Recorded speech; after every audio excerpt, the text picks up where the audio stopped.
Betty from the Sewing Palace, and I'm going to show you a fun block of the month that we're teaching here at the store.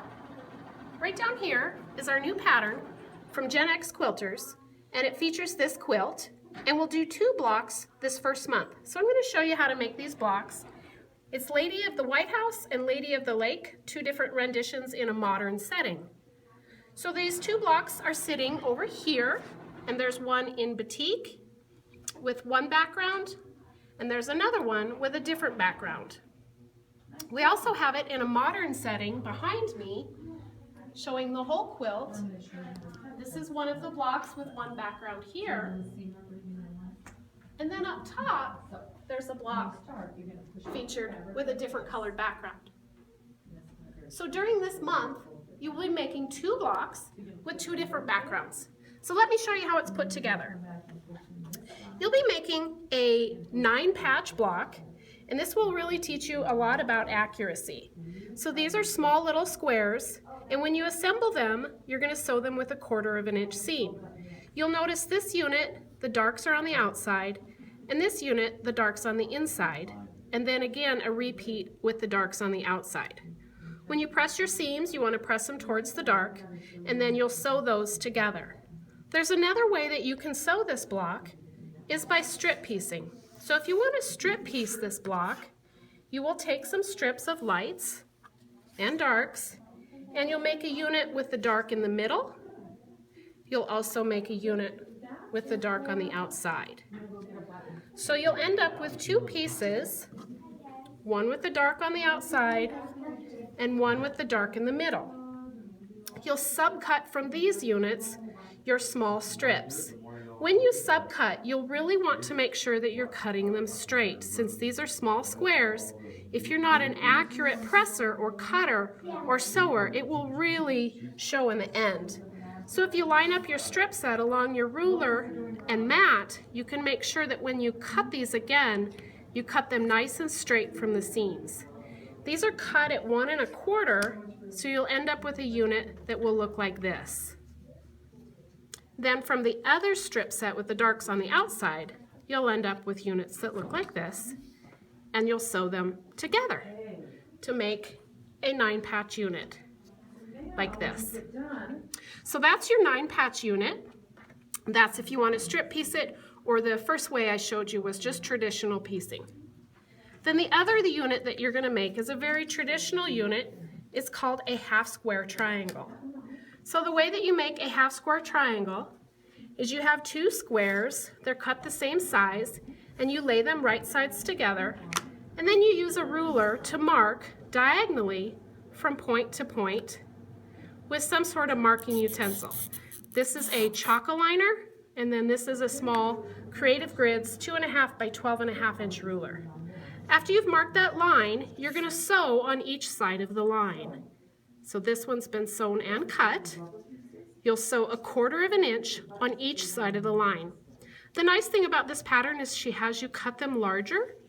So once you cut them, you will again press that seam towards the dark fabric. And since she has you cut them larger, you can then square them up. So the next tool I'm going to show you is a block lock ruler.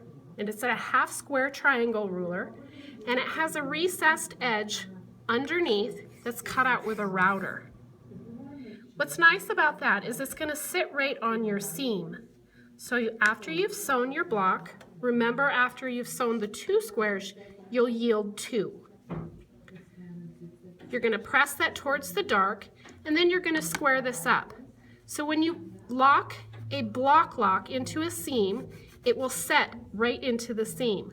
There are 2 ways to lock a block lock.